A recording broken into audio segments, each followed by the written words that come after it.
Praise the Lord. भरपूर तालियां खुदा के खातिर के लिए नाम के लिए जो हमारा मेहरबान खुदा है और हमारी रहनुमाई करता है।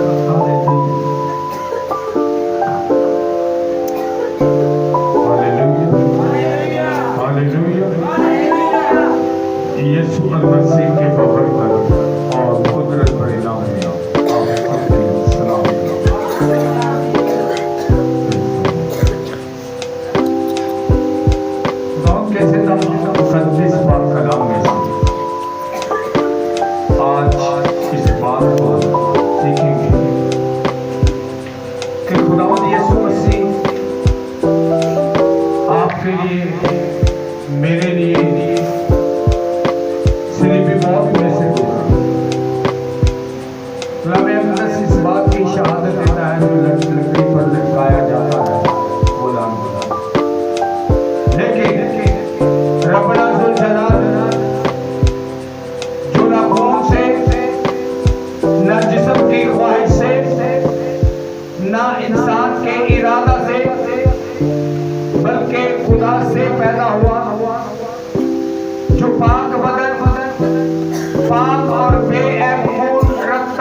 कलामे खुदा के मुताबिक सीखेंगे। तीसरा बाब उसकी 13वीं और 14वीं आयत मुकद्दसा गलतियों के नाम खत, गलतियों के नाम इस खत के तीसरे बाब की 13वीं और 14वीं आयत मुकद्दसा पढ़ेंगे। बाब नंबर 3 13 और 14 आयत मुकद्दसा। आज कलामे खुदा के मुताबिक इस बात पर गौर करने की जरूरत है कि वो लानती किस तरह और क्यों ठहरा।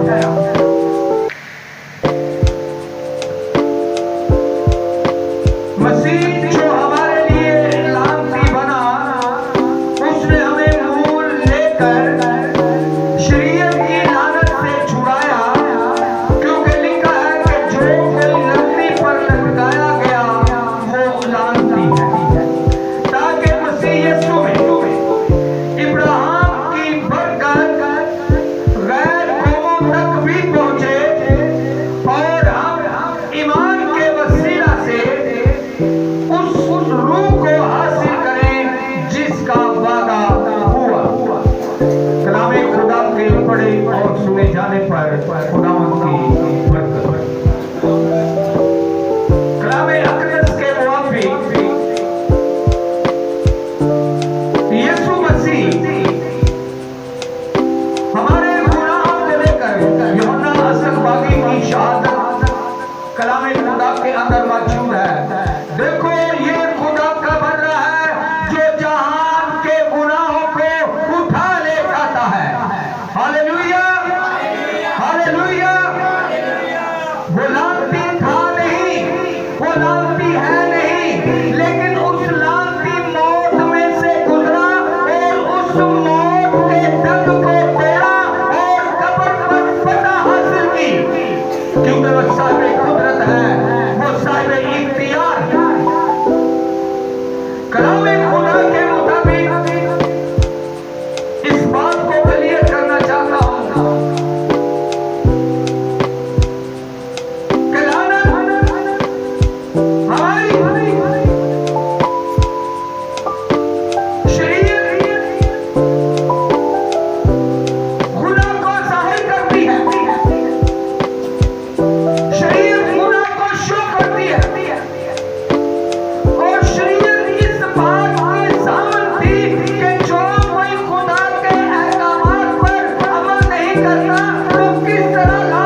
इस बात को पहचानता है कि यीशु मसीह लाल की मौत में से इसलिए गुजरा कि आपको मुझे शरीयत की लानत से, जो शरीयत की वजह से लानत हम पर करार दी गई, उस लानत से आपको और मुझे छुड़ाए वो कुल बनीनो इंसान को रिहाई बख्शे।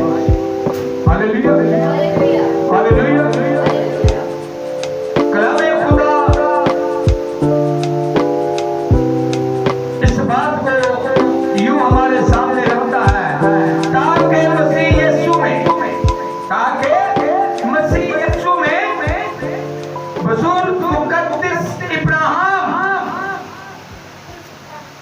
की बरकत गैर कौमों तक भी पहुंच, जो बरकत इब्राहिम को दी गई, जिस बरकत के वसीला आज मैं और आप ईमान में जिंदा है, वो बरकत गैर अक़वाम तक पहुंचे। जो ईमान रखते हैं, जो ईमानदार हैं, जो उस वक्त मखबूल कहलाते थे, कलामे खुदा इस बात को ज़ाहिर करता है। जब हम दूसरा पत्रस उसके 2 बाब की पहली आयत मुकद्दसा को देखते हैं, और जिस तरह उम्मत में झूठे नबी भी थे, इसी तरह तुम भी झूठे उस्ताद होंगे, तुम में भी झूठे उस्ताद होंगे, जो पोशीदा तौर पर हलाक करने वाली बिदअतें निकालेंगे और उस मालिक का इनकार करेंगे जिसने उन्हें मोल लिया, और अपने आप को जल्द हलाकत में डाले। रब्बना ज़ुल जलाल यीशु मसीह ने सलीब पर अपना खून बहाकर मेरा आपका कुल बनीनो इंसान का फिदिया देकर अपने खून के वसीला खरीद लिया। कलामे खुदा इस बात की शहादत देता है कि सलीब का पैगाम हलाक होने वालों के लिए बेवकूफी और ईमान लाने वालों के लिए खुदा की कुदरत। सलीब का पैगाम हलाक होने वालों के लिए बेवकूफी और ईमान लाने वालों के लिए खुदा की कुदरत। सोचो लोग सलीबी मौत को कबूल नहीं करते। कलामे खुदा इस बात की शहादत देता है कि वो हलाकत की राह पर, क्योंकि उसने अपनी जान का फिदिया देकर हमेशा की जिंदगी को कायम किया। सलीबी मौत में से गुजरकर मेरे और आपके गुनाहों को उठाकर जब सलीब पर चढ़ गया, तो सलीब दुखों को जाहिर करती है, और हर वो दुख जो एक गरीब इंसान को मिलना था, कोड़ों की मार किसको पड़ती है? नेक को या बदले? मुंह पर चमाटे किसके मारे जाते हैं? मुंह पर थूका किसके जाता है? असियत किसको दी जाती है? जो जुर्म करता है, सो ना करता जुर्म की सजा जो उसने किया नहीं, लेकिन मेरी और आपकी जिंदगी को बचाने के लिए, मुझे और आपको हमेशा की जिंदगी बख्शने के लिए उसने अपना खून दे दिया और मुझे और आपको खरीद लिया। आज जिस तरह इस आयत मुकद्दसा में हमने पढ़ा, और जिस तरह उस उम्मत में झूठे नबी भी थे, उसी तरह तुम में भी झूठे उस्ताद होंगे जो पोशीदा तौर पर हलाक करने वाली बिदअतें निकालेंगे। आज जब हम अपने ईद करीब में आसपास में जब हम देखते हैं, जब हम गौर करते हैं, जब हम मुख्तलिफ दुनियावी मजहबी तालीम देने वालों को देखते हैं, तो बहुत सारे लोग ऐसी बिदअतें निकालते हैं। मैं अक्सर एक बात किया करता हूँ कि उसके कलाम को उसकी जुबानी कबूल कर, उसके कलाम को उसकी जुबानी कबूल कर। कलाम अक़दस के मुताबिक बहुत सारे उस्ताद, बहुत सारे सिखाने वाले ऐसे भी मिलते हैं कि जब उनको दुआ के लिए कहा जाता है तो कहते हैं जी पहले तौबा करो। क्या करो? पहले तौबा करो। जब हम मुक़द्दस बुज़ुर्ग बाप इब्राहिम को देखते हैं, तो जब वो खुदा पर ईमान लाया, मख्तून था या ना मख्तून, उसने ना मख्तूनी में खुदा को कबूल किया और उसके ईमान पर मोहर करने के लिए खुदा ने हुक्म दिया कि तू अपना और अपने बेटों का खतना कर। सो खुदा ना मख्तूनों को रब्बना ज़ुल जलाली वल मसीह का फरमान है कि मैं रास्तबाजों के लिए नहीं बल्कि गुनाहगारों के लिए आया। ऐसा नहीं है कि रास्तबाजों से इनकार कर रहा है। बचने की जरूरत किसको है? जो डूब रहा, जो तैरना जानता है या पानी से बाहर है, उसको डूबने का खतरा नहीं है। जो डूब रहा है उसको बचाने की जरूरत है। इसी तरह रब्बना ज़ुल जलाली वल मसीह फरमाते हैं कि मैं रास्तबाजों के लिए नहीं, क्योंकि वो तो रास्तबाज है। किनके लिए आया? वो गुनाहगारों के लिए, ताकि वो अपने गुनाहों से निजात पाए और हमेशा की जिंदगी के वारिस रहें। जब हम रोमियो 4 बाब की नामी आयत मुकद्दसा से 12वीं आयत मुकद्दसा तक इस पैराग्राफ को पहले पढ़ेंगे। बस क्या ये मुबारकबादी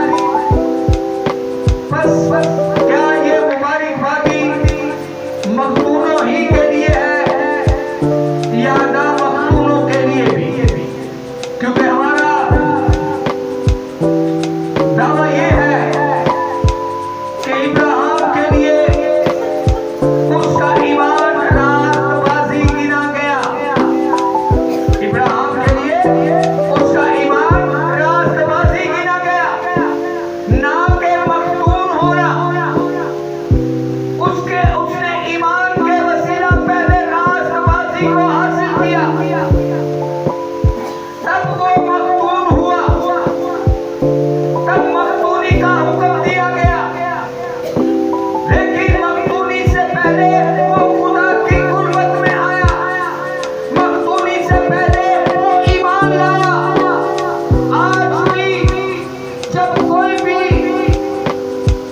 गुनाहगार, जब कोई भी हलाकत की राहों पर चलने वाला, जब कोई भी यीशु मसीह से नावाकिफियत रखने वाला, जब उसकी तरफ ध्यान करता है तो ईमान के साथ जब यकीन करता है तो बपतिस्मे से पहले, तौबा से पहले उसका ईमान कायम होता है और उसका ईमान उसकी रास्तबाजी गिना जाता है।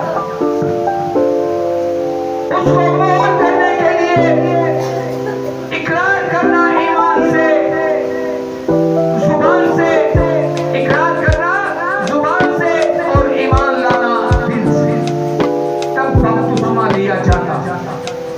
उस ईमान पर मोहर करने के लिए जो नाराजगी में मिला, जो ईमान गुनाहगारी की जिंदगी में मिला, उस ईमान को मोहर करने के लिए फिर बपतिस्मा लिया जाता। और जब बपतिस्मा लिया जाता तो उस ईमान पर मोहर लग जाती कि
और जब पाक होते हैं तो फिर खुदावंद की और हमारी गुर्बत खाएंगे।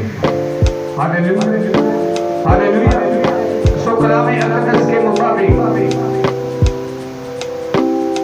बल्कि हमारे बाप इब्राहिम के उस ईमान की भी पैरवी करते हैं जो उसे नामखूनी की हालत में हासिल था, जो उसे नामखूनी की हालत में हासिल था।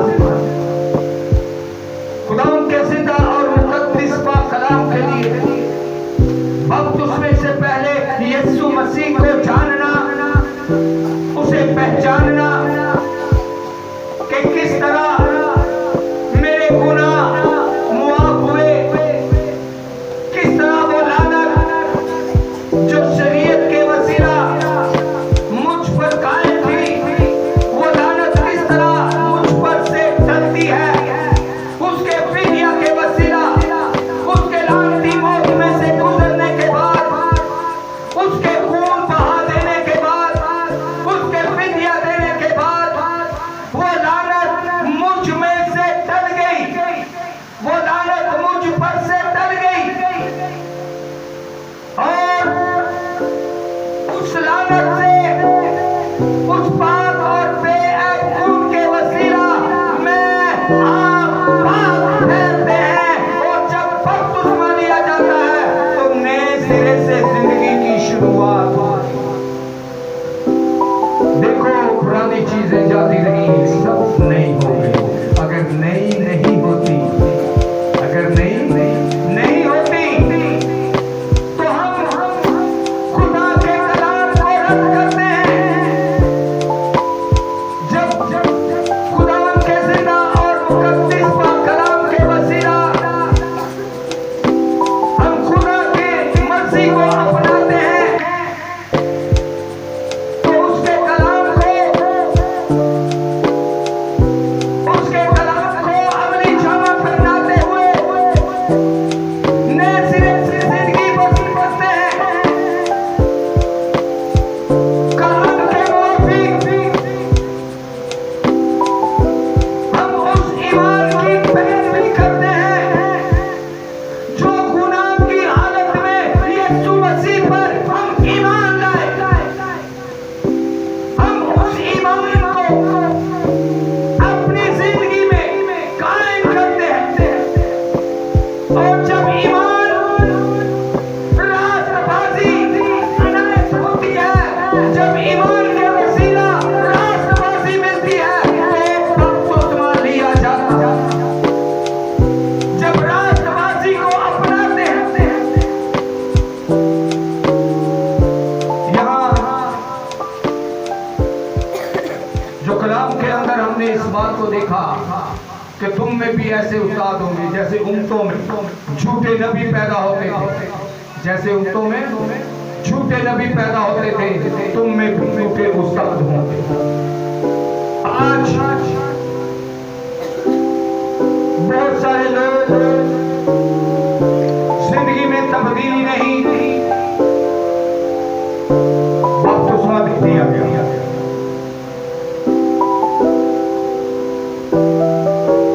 और वो इंसान जो बपतिस्मा लेने के बावजूद कि दूसरों के लिए मिसाल बने, वो इंसान दूसरों के लिए लानत का बाइस बनता है।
खादम ने उन्होंने अपनी जिंदगी की होती, वो तो दुआ करते हुए, कलाम सुनाते हुए इस तरह की जिंदगी बसर करते करते सो वो उसके वसीला ठोकर खाता, वो उस एल्डर के वसीला ठोकर खाता, वो उस डीकन के वसीला ठोकर खाता, वो उस मुबश्शिर के वसीला ठोकर खाता, जो खिदमत का दावेदार है, जो तौबा का दावेदार है, जो बपतिस्मे का दावेदार है, जो खुदा का खादिम कहलाता है।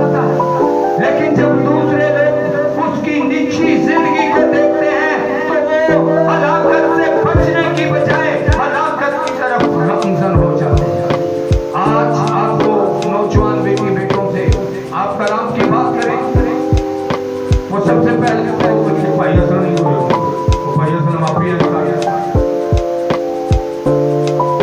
वो फौरन आपके ऊपर बात रखेंगे, वो फौरन इस बात को सामने करेंगे, फलां कलाम सुनाता, दुआ करता, प्रस्तिश करता। आजकल तो ये चलता। मैं अक्सर एक बात को इस बात सामने रखता हूँ कि खुदा के कलाम को उसकी जुबानी काबू करो, खुदा के कलाम को उसकी जुबानी काबू करो। जब हम लोगों को देखते हैं तो खुदा के कलाम को रद्द करते हैं, जब हम लोगों को देखते हैं तो खुदा के कलाम को रद्द करते हैं।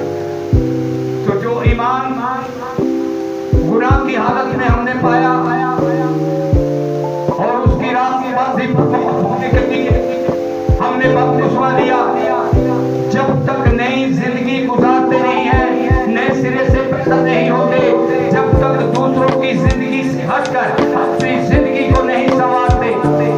वही गीत आजकल मैं बहुत गा रहा हूँ, दुनियादारी छट के बंदिया यीशु को आ जा।